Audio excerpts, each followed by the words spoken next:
বরমশাই বলছে আমি যেন বেশি দূরে না যাই, তাই এই 1 কোমর জলের মধ্যেই আমি ডুবে এই জারগুলোতে জল নিয়ে নেব। পাশে একটা কাকিমা আমাকে বলে দিল যে এভাবে মাথায় নিয়ে ডুবে জলটা ভরতে, তো সেভাবেই আমি কাজটা করে নিলাম।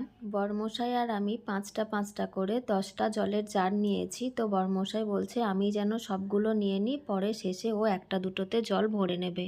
তো সেই কারণেই সেই মতে আমি সমস্ত জারে জল ভরে নিয়েছি, আর বরমশাই শেষে স্নান করার সময় সে একটা জারেতে জল ভরে নেবে। যত বেলা বাড়ছে তত যেন ভিড়টাও বাড়ছে। আমরা যখন এসেছিলাম তখন কিন্তু এতটা ভিড় ছিল না। তো আমার কাজ কমপ্লিট হয়ে যাওয়ার পর কিন্তু বরমশাইয়ের জন্য একটা জারই আমি রেখেছিলাম। তো বরমশাই ওই একটা জারেতেই জল ভরে নিল। ওপরে উঠে আসার পর দেখলাম এই কাকুটা সবাইকে তিলক পরিয়ে দিচ্ছে, তাই আমারও খুব ইচ্ছা হলো যে আমি তিলক পরবো। বরমশাইকে বললাম, বরমশাই বলল ঠিক আছে তাহলে চলো দুজনেই পরে নিই। এই দেখো দুজনেই পরে নিয়েছি, কেমন লাগছে তোমরা আমাদেরকে জানিও।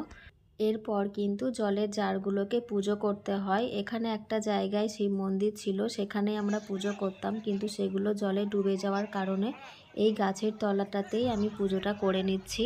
সবাই এখানেই প্রায় পুজো করে নিচ্ছে, সেটাই আমি দেখলাম, তাই আমিও এখানেই পুজোটা করে নেব। পুজো শেষ করেই কিন্তু আমরা হাঁটা দিতে শুরু করব। তোমরা আমাদের পাশে থেকো। তো চলো আবার পরে দেখা হচ্ছে তোমাদের সাথে।